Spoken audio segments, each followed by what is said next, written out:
नमस्कार दोस्तों, GS classes में आपका स्वागत है। दोस्तों, आज हम लोग एनसीईआरटी तथा बीटीवीसी से क्लास 9 ज्योग्राफी के महत्वपूर्ण तथ्यों का अवलोकन करेंगे।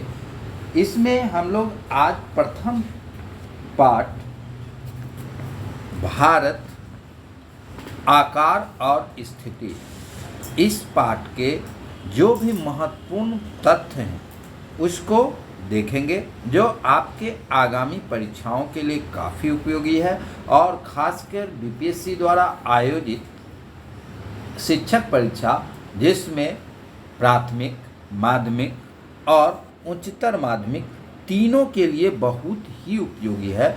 माध्यमिक और उच्चतर माध्यमिक सामाजिक विज्ञान विषय के लिए भी उपयोगी है। तो आज हम लोग इस पाठ के महत्वपूर्ण तथ्य जो हैं, जो परीक्षा में पूछे जा सकते हैं, उसको देखेंगे। इसी तरह सभी पाठ का जो महत्वपूर्ण तथ्य है उसको हम लोग एक जगह इकट्ठा करेंगे और उसके साथ ही ऑब्जेक्टिव क्वेश्चन भी किस ढंग से पूछा जाएगा वो भी डालेंगे। तो हमारे चैनल से आप लोग ज़रूर जुड़ें और वीडियो को ज़्यादा से ज़्यादा लोगों में शेयर करें। तो आज हम लोग देख रहे हैं इस पाठ के महत्वपूर्ण तथ्य को। तो विश्व की प्राचीनतम एवं नगरीय सभ्यता सिंधु घाटी सभ्यता का विकास भारत में ही हुआ। यानी कि भारत की प्राचीनतम सभ्यता जो प्रथम नगरीकरण या प्रथम नगरीय सभ्यता थी, इसका विकास भारत में हुआ। विश्व का प्रथम गणराज्य भी बिहार के वैशाली में ही था।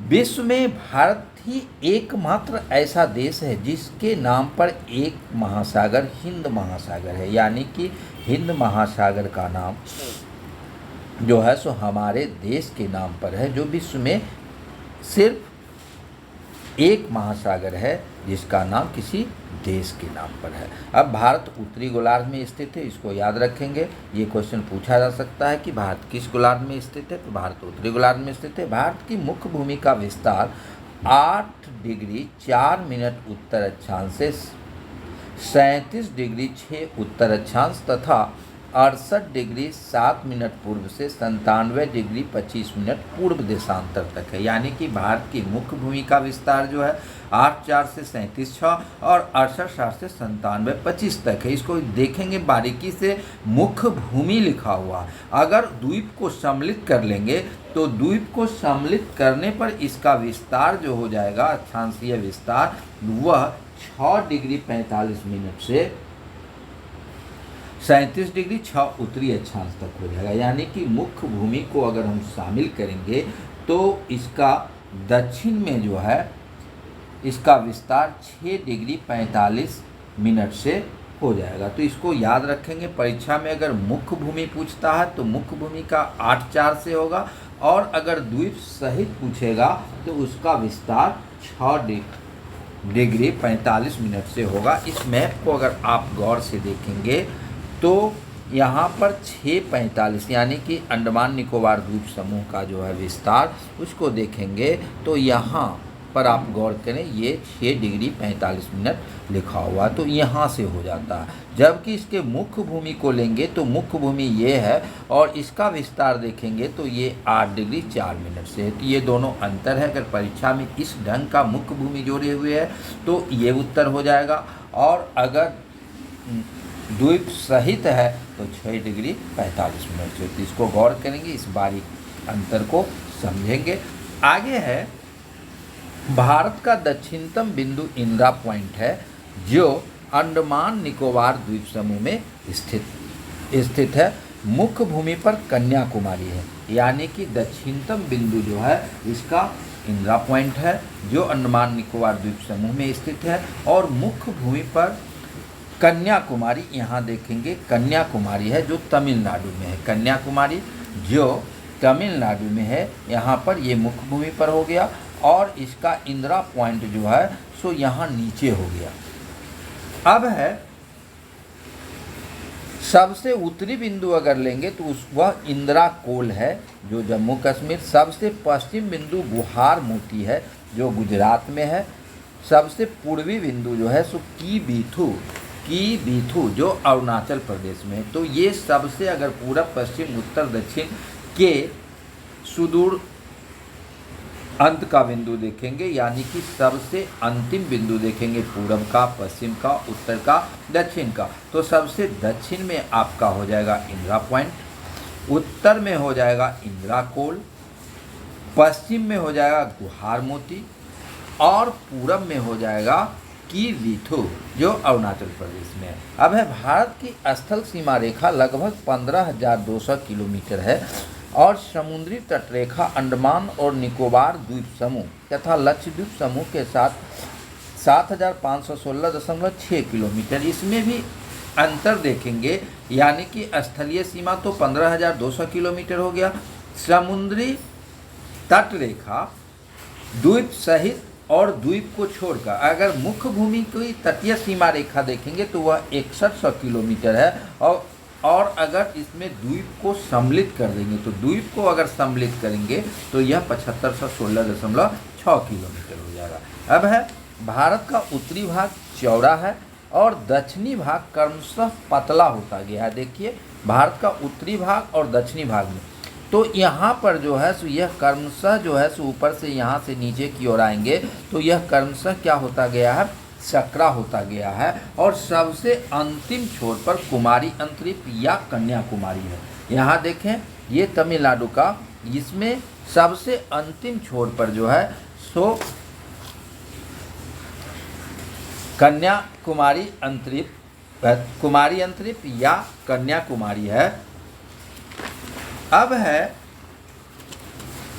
समुद्र की और मुख्य स्थलीय भाग का निकला हुआ सकरा या पतला भाग जो तीन ओर समुद्र से घिरा हो अंतरीप कहलाता है। यानी कि समुद्र की और मुख्य स्थलीय भाग का निकला हुआ सकरा या पतला भाग जो तीन और समुद्र से घिरा हो उसको अंतरीप बोलते हैं। यहाँ पर देखें, यहाँ पर तीन और समुद्र से घिरा हुआ यह स्थलीय भाग सकरा भाग है, इसी को अंतरीप बोलते हैं। अब इसमें देखें इधर अरब सागर, बंगाल की खाड़ी और इधर हिंद महासागर, तो ये आप देखेंगे ये अंतरीप है। तो अंतरीप कहेंगे भारत समुद्र की और मुख्य स्थलीय भाग का निकला हुआ सकरा या पतला भाग जो तीन और समुद्र से घिरा हो, क्या कहलाएगा, अंतरीप कहलाएगा।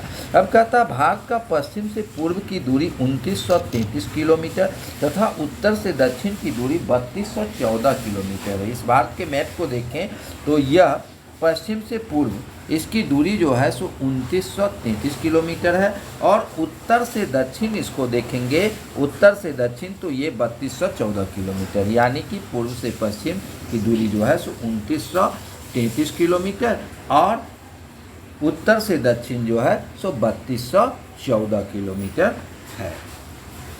भारत का अक्षांशीय एवं देशांतरीय विस्तार लगभग 30 डिग्री है, यानी कि जो अक्षांशीय विस्तार जहाँ से शुरू है और अंत तक का अंतर आप निकालेंगे तो वह लगभग 30 डिग्री के आसपास आएगा और जो देशांतरीय विस्तार है वह भी आपको 30 डिग्री के आसपास आएगा, यानी कि 8 4 और 37 6 तक विस्तार है, उसके अंतर को देखेंगे तो आपको 30 डिग्री का आएगा। अब है पृथ्वी पर अंतर अक्षांशीय दूरी समान रहती है किंतु अंतर देशांतरीय दूरी ध्रुव की ओर जाते हैं तो कम होती जाती है।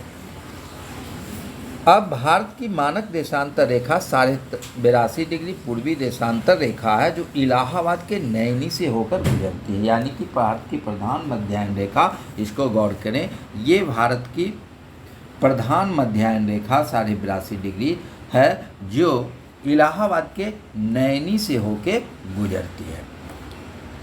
अब है भारत में अरुणाचल प्रदेश और कच्छ के बीच स्थानीय समय में 2 घंटे का अंतर होता है। चूँकि देशांतरीय विस्तार के अंतर को आप देखेंगे तो यह 30 डिग्री का अंतर है और 1 डिग्री देशांतर पर 4 मिनट का अंतर आता है।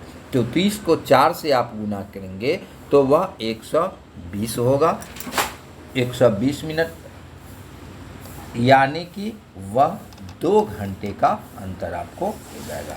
अब है भारतीय मानक समय ग्रीनविच स्टैंडर्ड टाइम से 5.5 घंटा आगे है, यानी कि ग्रीनविच स्टैंडर्ड टाइम जो है वह 0 डिग्री पर है और भारत उससे पूरब है।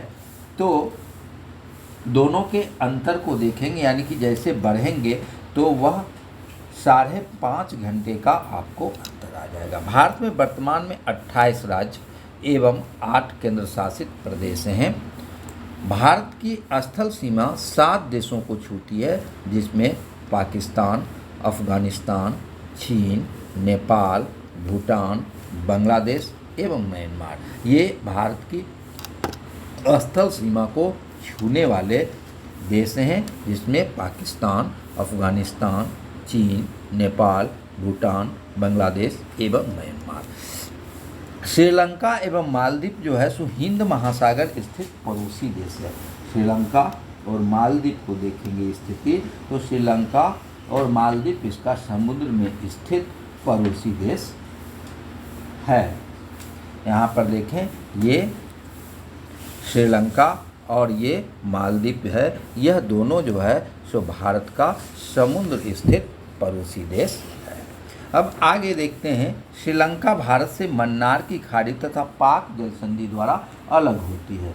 ये देखें, ये जो है सो श्रीलंका भारत से अलग होती है, जो मन्नार की खाड़ी और पाक जल संधि के द्वारा अलग होती है। अब है भारत और चीन के बीच सीमा रेखा जो है सो मैक-मोहन रेखा है, यानी कि भारत और चीन के बीच जो सीमा अलग करती है भारत और चीन को, तो उसको कहते हैं मैक-मोहन रेखा। भारत और पाकिस्तान के बीच से सीमा रेखा को कहा जाता है रेड क्लिफ लाइन या रेड क्लिफ रेखा। पाकिस्तान, चीन एवं अफगानिस्तान की सीमा स्पर्श करती है पूर्व के जम्मू कश्मीर से।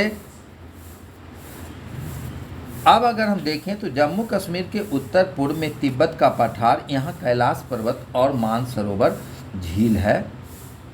अरुणाचल प्रदेश के उत्तर पूर्व में भारत की चीन तथा म्यांमार तीनों देश की सीमाएं एक बिंदु पर आकर मिलती है, यानी कि अरुणाचल प्रदेश के उत्तर पूर्व में भारत, चीन और म्यांमार तीनों देशों की सीमाएं एक बिंदु पर आकर मिलती है। कहाँ? अरुणाचल प्रदेश में। अरुणाचल प्रदेश के उत्तर पूर्व में भारत, चीन तथा म्यांमार के तीनों देशों की सीमाएं एक बिंदु पर आके मिलती है। अब है पाकिस्तान की सीमा को स्पर्श करने वाले भारत के केंद्र शासित प्रदेश एवं राज्य, यानी कि पाकिस्तान को भारत के कौन कौन से राज्य और केंद्र शासित प्रदेश, पहले राज्य ही सभी थे, अब जम्मू कश्मीर केंद्र शासित प्रदेश हो गया और जम्मू कश्मीर 2 भागों में, यानी कि जम्मू कश्मीर और लद्दाख केंद्र शासित प्रदेश बन गया। तो इससे थोड़ा सा अंतर आया है, इसको आप ध्यान करेंगे। तो पाकिस्तान की सीमा को स्पर्श करने वाले भारत के केंद्र शासित प्रदेश एवं राज्य हैं, इसमें जम्मू कश्मीर, पंजाब, राजस्थान, गुजरात एवं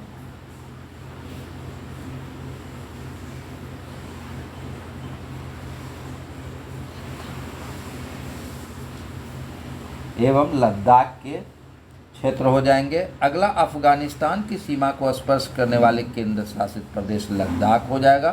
चीन की सीमा को स्पर्श करने वाले केंद्र शासित प्रदेश में आपको लद्दाख, हिमाचल प्रदेश, उत्तराखंड, सिक्किम और अरुणाचल प्रदेश। चीन की सीमा को स्पर्श करने वाले केंद्र शासित प्रदेश होंगे लद्दाख, हिमाचल प्रदेश, उत्तराखंड, सिक्किम, अरुणाचल प्रदेश।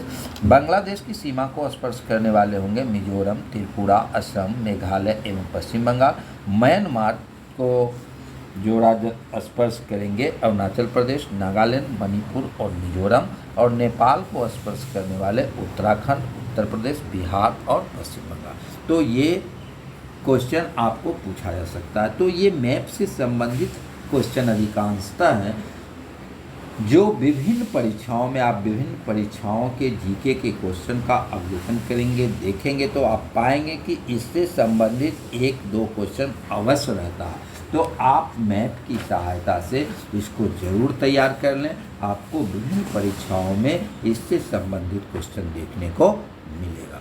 धन्यवाद।